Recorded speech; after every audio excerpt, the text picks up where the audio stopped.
The way it's all about double relic shield, you heal me, I heal you. Yeah, when Shen, Tom Kench, Braum, and Alistar are all taken away from you, the Terran Right now. he literally just hit level 6. Dardoch's gonna try to take aggro. He has stopwatch. Right, Dardoch goes in, Whoa. Megadar slammed into the wall. The CC is too much. The first blood over to Huni.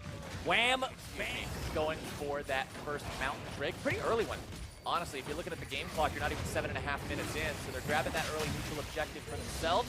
It's because they got to take control of that bottom half jungle. Whenever you're doing Lead something, in the top lane for Huni.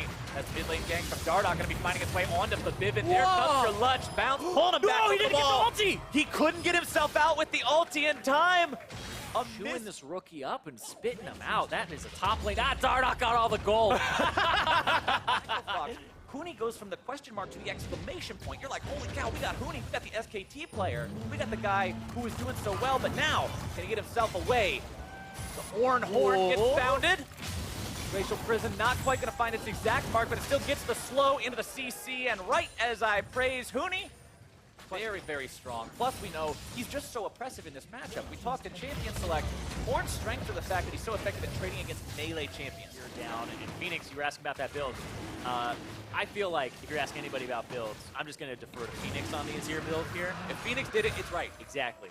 All right, because I've seen a couple of variations, right? You see instead Hakuo with that demolish that we were talking about, some supports potentially taking Fox as we move into the mid game. Laning starting to end slowly but surely as the first turrets do get taken down. Phoenix moving back towards that mid lane. Rift Herald, a lot of times projected to be towards the middle of the pack, is going to go 2-0. Yeah. Look at this Huni taking this red buff, or at least fighting for it, whereas Rift Herald's going down on the bottom side.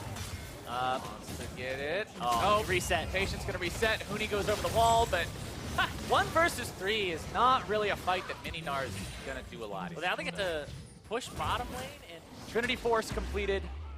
Muramana fully evolved on Altex Ezreal. Ooh. Now, the fight in the enemy jungle that they're trying to force. Echo Fox wanting to make the moves here, but with this 4,000 gold lead, Lyra moving into the top side, once again trying to punish Huni here. Manages to land some slows, but now they've got to be careful because you gotta stun Huni him. You gotta stun him. might just 1 versus 2 here. Yeah, it's like, please stun him. Trying to get a little bit more damage. Whoa. Dardoch going in, comes in over the wall with the elastic slingshot. Phoenix tries to get the ulti back, doesn't quite find it, still able to grab the kill. It's 2-0, Echo Fox. They go right back for the turret. Clutch cannot rotate in time. They're going to be able to bring that mid laner right back into their clutches. They take him down, and now it's bot lane standing alone. Huni marching relentlessly forward as the tier 2 falls. And that fight was pretty much the story of the game. The bottom lane walks right on that edge. Now the Mountain Drake, 21 minutes into the game. Your opponents are incredibly strong, and you somehow have to weather this Baron buff storm for 2.5 more minutes. Aware of exactly what kind of a situation they could find themselves in. And Fox, this seems to be a little bit more of the style they're gravitating towards. Yesterday, they only had a 29-minute game. It's 22 in this one, and there's the Cosmic Radiance. Oh! Flank coming in, Altec can't be saved in time. Taking out that enemy 80 carry is huge. Hakuo gonna be taking a lot of damage. Huni coming into the fight. Emperor's Divide swoops them back. Phoenix grabbing himself a killing spree with that one. Lyra gonna be taken low, still 4 alive on the side of Echo Fox. But it's going to be Dardoch who gets that passive popped. Lyra underneath the turret, still hanging on. Clutch will not find anything else, but going 1 for 2 against Fishing. You will have the orange scale pretty well, and if it does get to 6 items, he'll contribute with that extra forge item. But Lyra's on the flank here. Aqua's half dead and getting deader as more poke comes in. To blow the horn, they run the horn. Not quite today though. Dardoch bouncing himself away. Cosmic Radiance gonna be used. Ulti's pop defensively from Echo Fox. Yeah, I feel like this Azir is just so threatening. They don't want to engage on Phoenix. He has that break point where he's at 2.5, almost 3 items here, but he's still so powerful that he just gets to kind of impose his will on the game. Very fed Gnar. And now the push continues here on the top side. And his we turret is talked so low. about Phoenix imposing his will on the game, and he only needs a couple more auto attacks to do just that as Huni goes for the Ocean Ring. Yeah, Huni knows what to do with space. We saw him threaten the red buff earlier.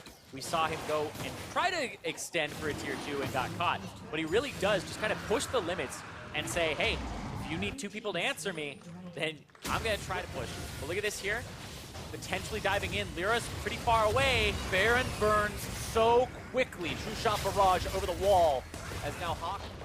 Huni Now with those Baron buffed minions, we'll be able to take down this tier 2, build that turret lead up to 7-1.